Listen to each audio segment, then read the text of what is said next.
Hello, everyone, and welcome back to the Press Play Lifestyle Inspired podcast, where we do interviews with people like Jamie here on topics to help our listeners find the resources, tools, and support that they need to be their best inspired selves. So how are you today, Jamie? I'm wonderful, Jackie. Thank you for having me. How are you?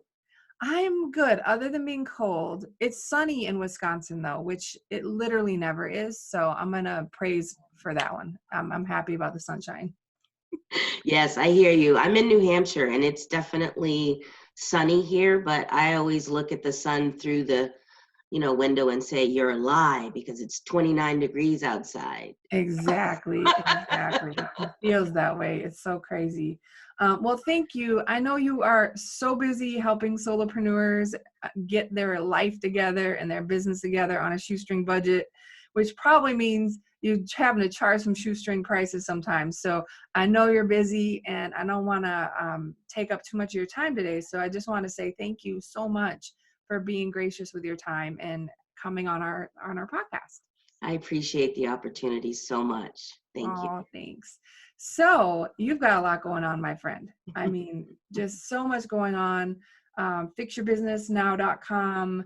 Can you just tell us your story? Like, how'd you get here? What are you doing? How are you helping people? Oh, wow. So how I got here is a very long, drawn out story. So I'll give you the Cliff Notes version of it. But I started out as an entrepreneur, I'm going to say, when I was 13. Um, I literally helped a lady launch a daycare from home. I helped her start it when I was 13 and I became her helper and everything. And that's when the bug hit me to be self-employed. However, life happens. I met and married a Navy man while I was living in San Diego. That's where I'm originally from. He was from the East Coast, so we relocated up here. And after I realized what a douchebag he was, we got divorced. I hear that once in a while, but But then I met the love of my life shortly after that, and he helped me raise our two daughters, and now they are grown and gone and stationed all over the place. One's in Arizona, one is local now because she just went guard. So both of them are in the Air Force, but they've been all over Dubai, Italy, Qatar. They've been everywhere. So that's amazing. Is your current husband in the service? no, he is not. Oh, so the girls they kind of did that on their own. Well, look Yeah, at them ladies. they struck out, and they were young when they went in. But now they're both working on their college degrees, and they're both homeowners.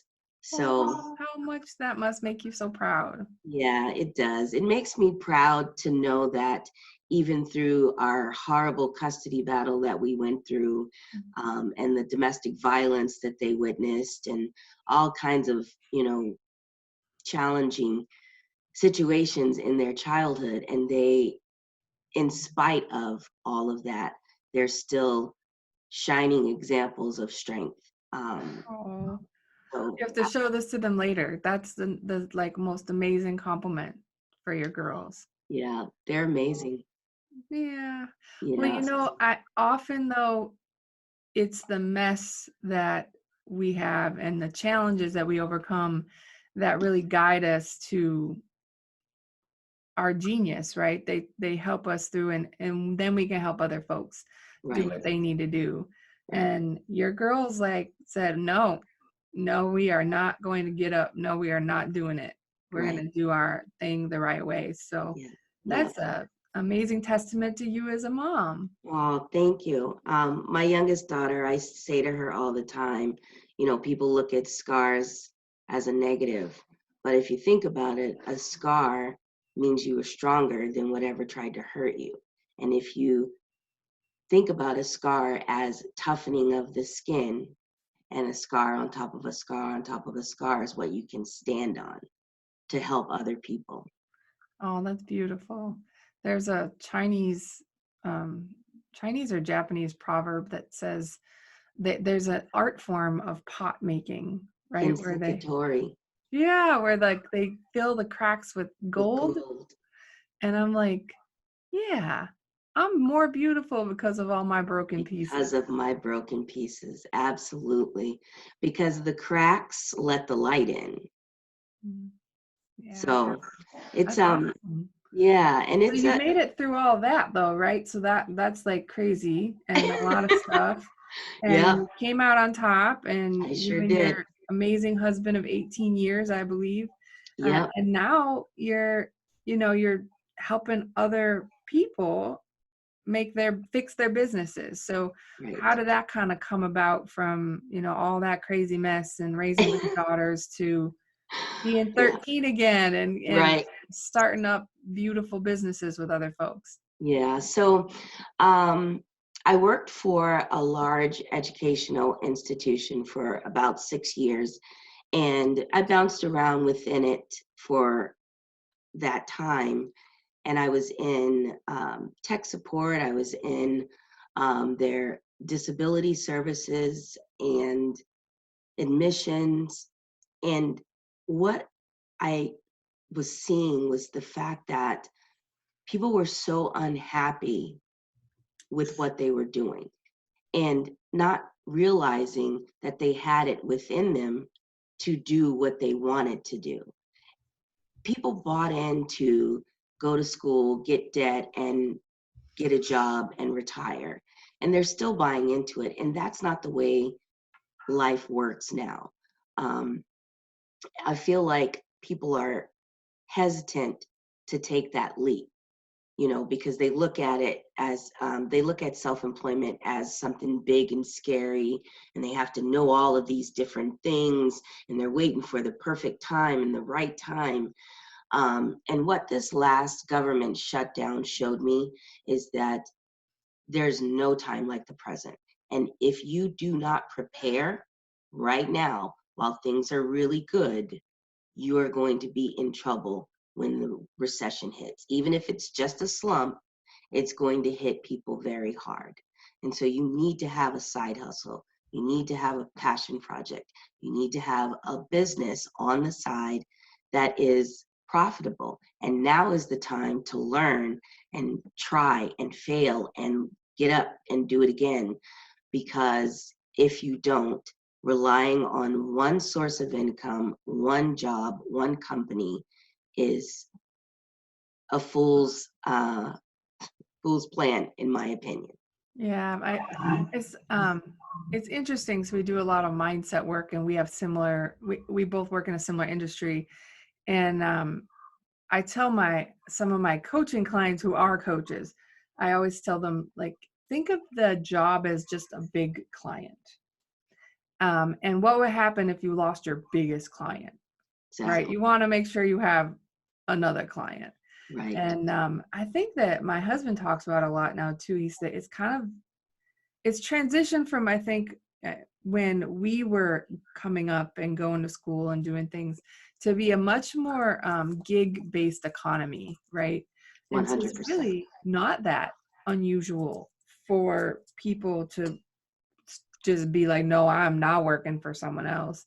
I mean, you have more control. But I think people find more secure. They think there's more security in working for someone else.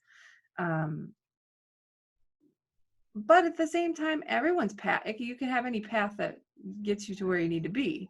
Right. Just know that this is one that is there, right? That Right. you can have.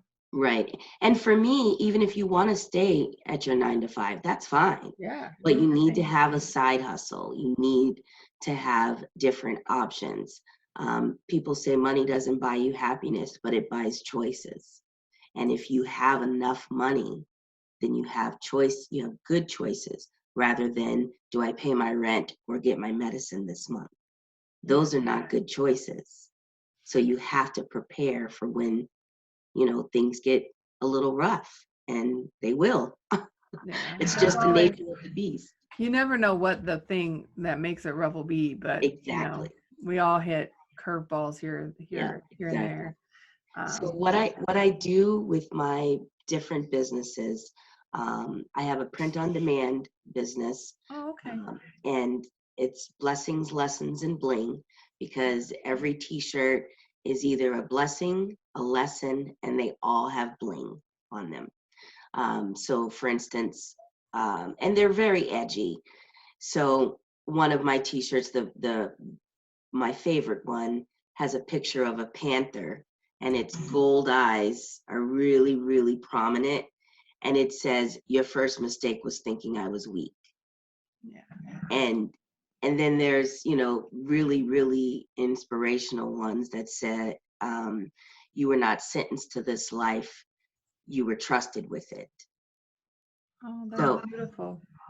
and there's, sayings that I get from all over the place. Um, and that's my creative, that's like my really creative business that I love, passionately. Don't really make a lot of money at it, but it's my outlet. And then I have two arms of a coaching business. One of them is business building on a shoestring budget, where I take you through a 6-week process, step by step, all the way from obtaining your EIN to creating a marketing strategy. So in 6 weeks, you have basically a business framework that you can go out and implement.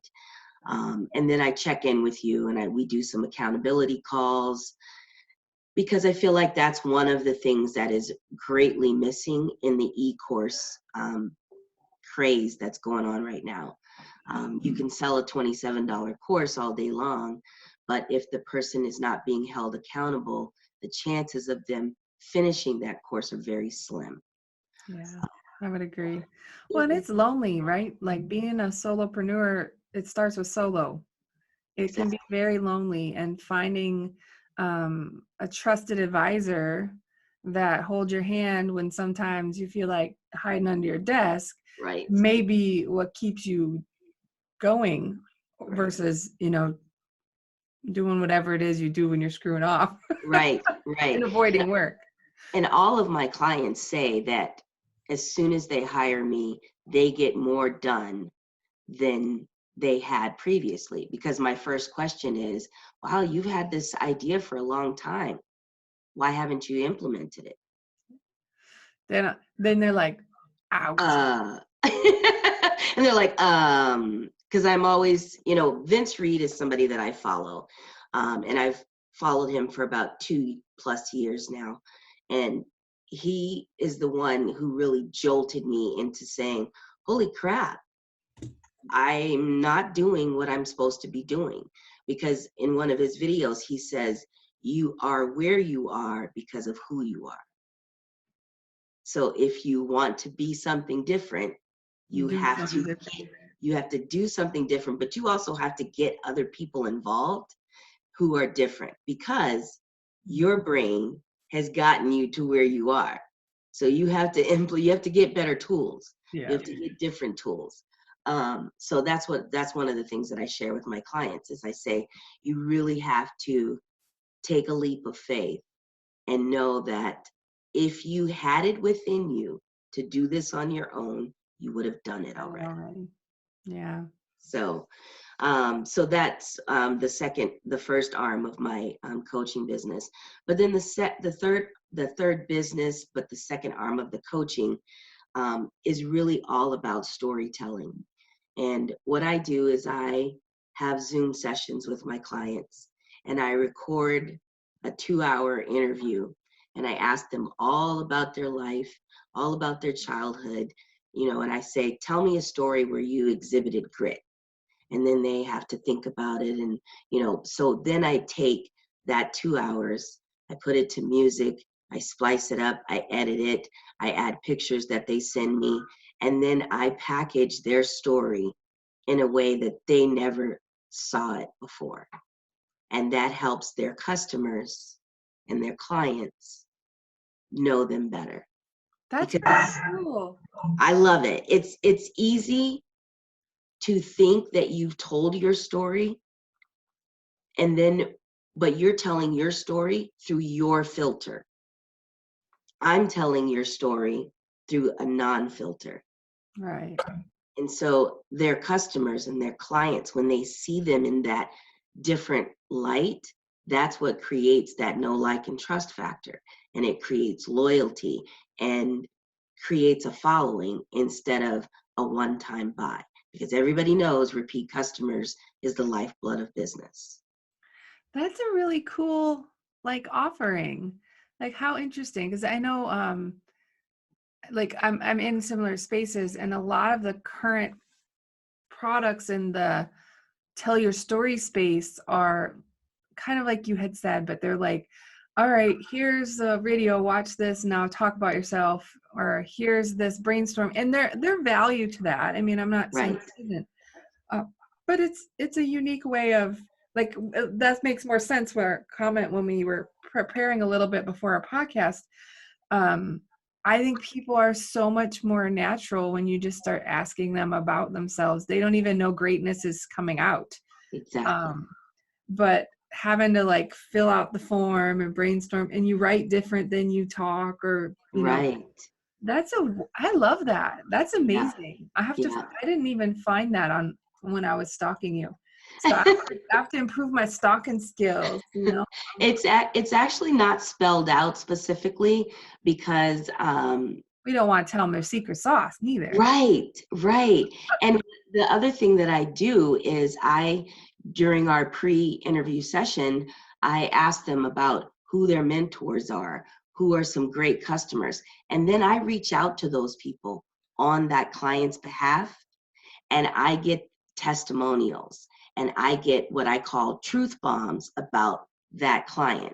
And I film them, and I put them to music, and I add pictures of them together. And then I get on a reveal call with my client, and I show them everything that I've produced. And that becomes my testimonial. That's super cool. I'm digging that all kinds of places. That is so cool. Well, there's like I don't know if it's trending or it's just where I'm showing up in the world right now, but everyone's all about visibility. Like, what's her name? Alina Vincent is talking about, you know, authority, know, like, trust, build a brand. Right, Fox is like, oh, you have to brand by association of other rich and famous people. right, HCI, the Health Coach Institute, does this entire thing, challenge every quarter, 10 weeks, 10K or something, all about visibility. And everyone's trying to do something about it, but like visibility is you being visible, right. right? So And being I think this authentic. is super cool. I'm Yeah. excited. Look at that. I I love it. it's like being able to hear a story and share that connection with your client, and then give it back to them in a way that they didn't know it even existed. It's the best feeling in the world, but it's high touch, because there's a lot of my time invested in it. Well, even the So, interview is a long time, but I can't even imagine the slicey dicey video crazy town. That's got to be.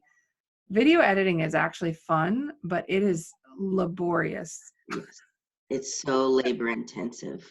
Oh, I yeah. know. Holy mollies. Well, I yes, you know. know. You do, that's your thing. Yeah. And so that's why one of the reasons why I don't advertise it as much, because I feel like, It's almost special, right? You want to do like a referral from folks that exactly, are exactly, amazing, that kind of need, want, and can afford like that right, special treatment. right, right. And the way that I even knew that I had that kind of a gift was I did the first One Funnel Away challenge in October of 2018. And Nice. we created a funnel alumni group. And during the aftermath, everybody was freaking out about publishing and telling their story, and everybody was like, I don't have a story. I didn't grow up in foster care, and I've never been homeless. And and I was like, oh my gosh, you guys are just reading way too much into this. Everybody's got a story. I got Every- 110 of them. Which one do you want? I'll I was loan you gonna some of say, mine. Right.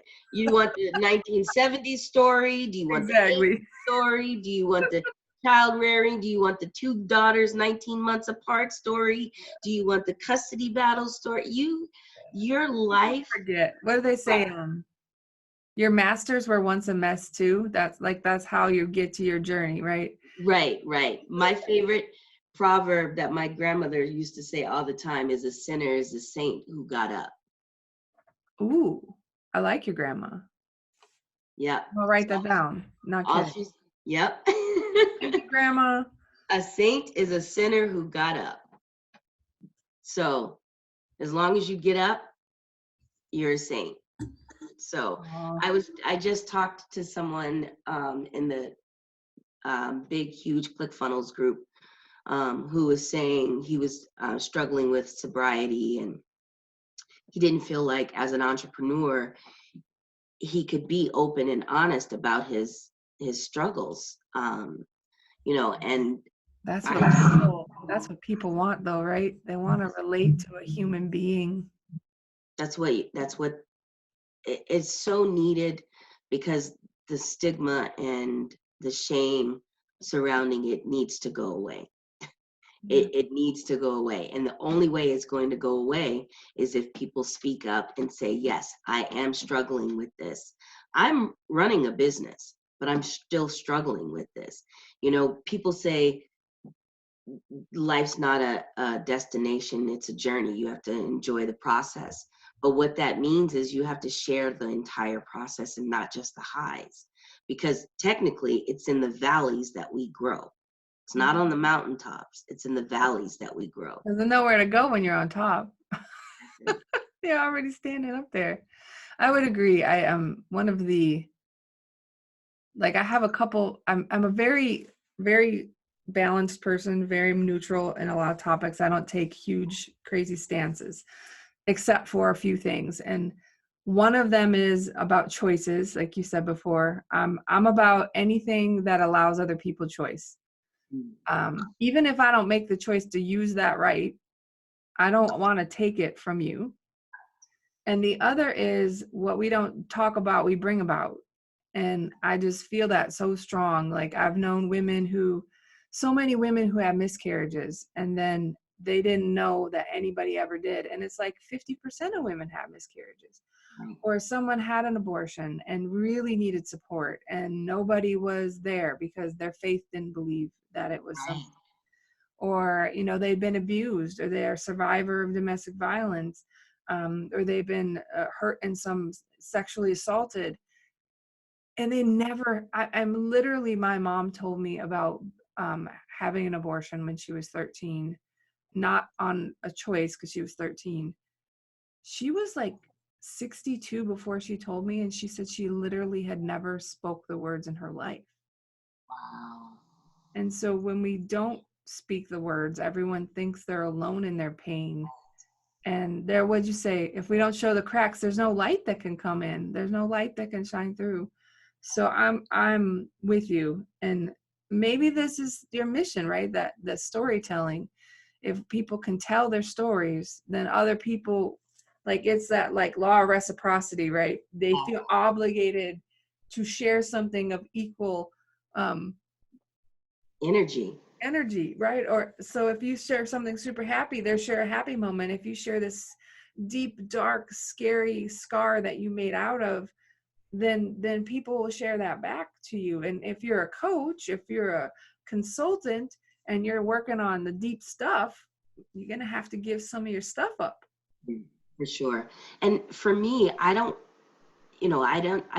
want to confide in someone and share my deep scars with someone who's never had struggles, because how do you know what I'm going through? Because you read it in a book? Like, I read a book too. A book didn't help. I was going to say, I could read a book on vascular surgery, but does that mean that I can perform vascular surgery? Absolutely not. Let's hope not, right? Like, right. I mean, some folks are like that, but I am not one of those folks. Sure. And I stress with my clients, because you had asked me about the waterfall. I did. Okay. So yeah, when I was researching for the interview. It was just really cool when I was on your YouTube page. First of all, you have Teach Me Tuesday, which is just super fun and clever. But then you have this waterfall sound healing that I thought, oh, that's really interesting. And I'm not quite sure how it meshes in with the other pieces, but now you're going to tell us. So Yeah, so I have a client who is a sound healer. It looks like my coaching niche for the business building is the metaphysical realm. So I have you do a a, lot of healers and like coach and stuff like that. yes, yeah. I have a sound healer. I have a person who heals through light and touch.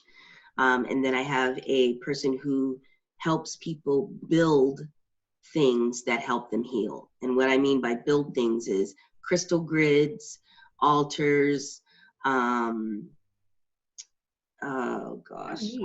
Yeah. Yeah. So they're all different healers, but it's all in the metaphysical. And so the one client that I have, that's the sound healer, she does these amazing with big bowls, little bowls, copper Oh, bowls. like the, Yes, yes. oh, that's neat. Yeah, and she has a Hertz machine. And so there's scientifically proven different tones that bring the body back into balance.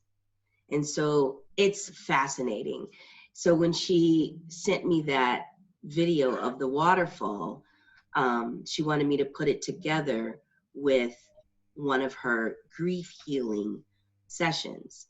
And so I did that, and I just loved it so much that I put it on my YouTube channel. Oh, Um, that's cool. So it's like a real live testimonial of demonstrating your work, right? Your storytelling work. Oh, how cool. Now I yeah, have to go look at it in a new light. it's amazing. And she does. She's taught me so much. So after coaching, and you know this because you coach coaches. So after your coaching call, sometimes you feel drained because you've put a lot into that client. And so she's taught me how to sever that connection, the tether, because if you don't, you'll carry it on into the next coaching call or the next whatever that you're doing. So that's a practice that I do. So I schedule half-hour untethering sessions with myself after every call, so that I can go into the next thing, whatever it is, with new, renewed energy. Yeah, Um, that makes sense. I have some friends who are very empath. They're empath. yes, And one of the things that they struggle with is um, absorbing all absorb of, too much energy. And so sometimes they just need a reset, or even just like to break that connection so they can restore their own energy levels. So yeah, that's interesting. So I have to connect my empath friends with your sound healing friends so that they can get themselves all hooked up for helping folks. That's really cool. I love that. one of the things that I do for all of my coaching clients is I create a custom box and I send them near the end of our time together.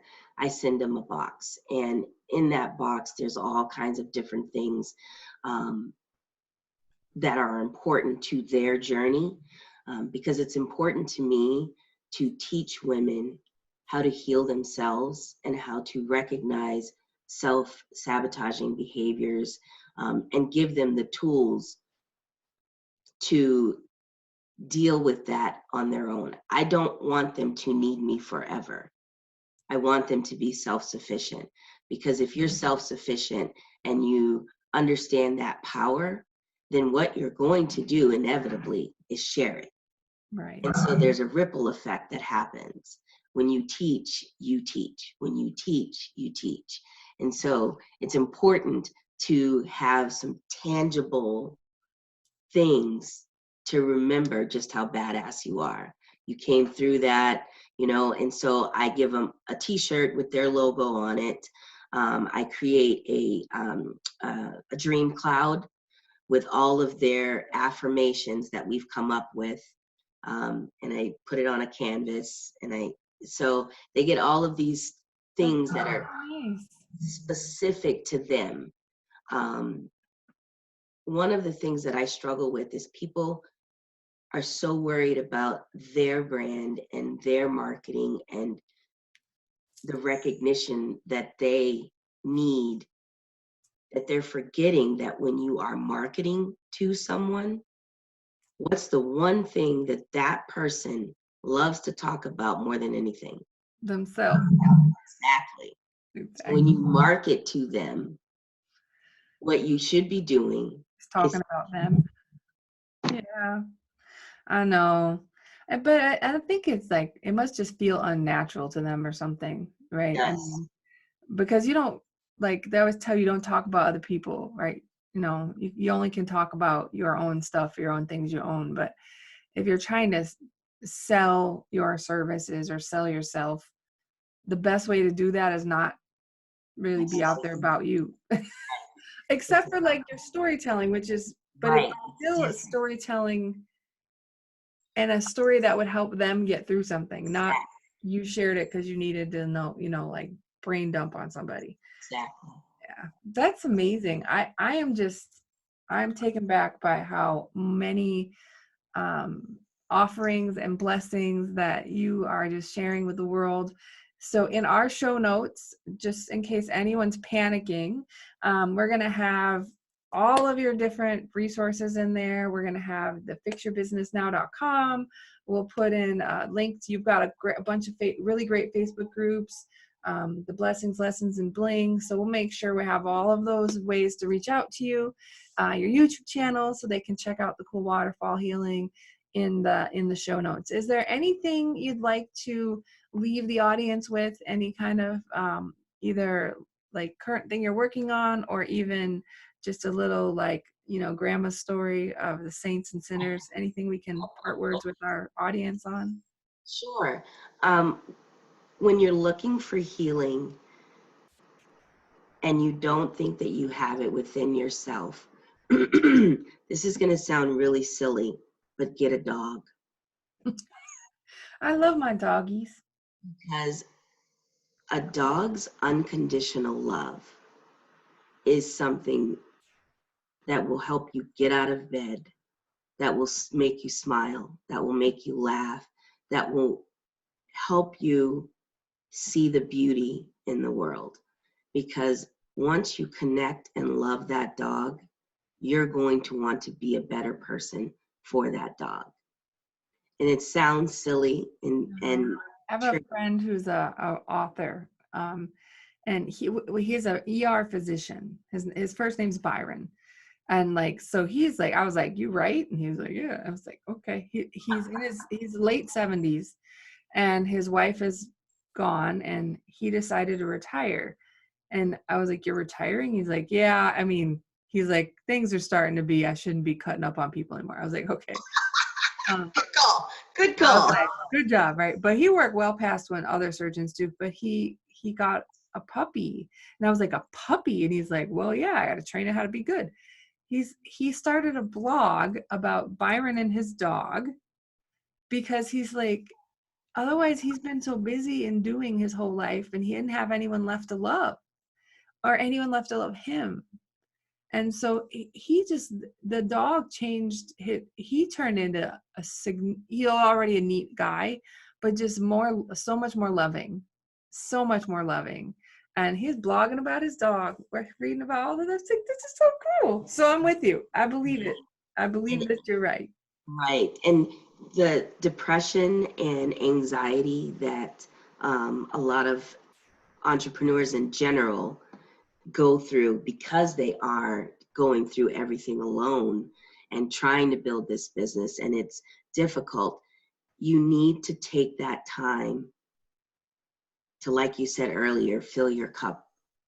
And a dog will 100% do that.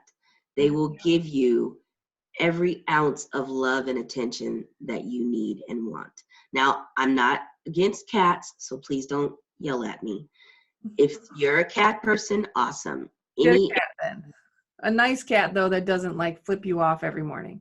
Right. And that's why I'm like, I'm a dog person. I can't have something little in my house looking at me like I'm a visitor or that I owe them money. Exactly. Like, I do not owe you any money, cat. You are so much fun. Well, thank you again. I just had so much fun with you. I wish I could talk to you all day long. Maybe I will be able to come chat with you on a storytelling episode, but thank you so much. We'll make sure all of your goodies are in the show notes, and I hope you have a wonderful, wonderful day. Thank you so much for having me, Jackie. You're welcome. Bye-bye.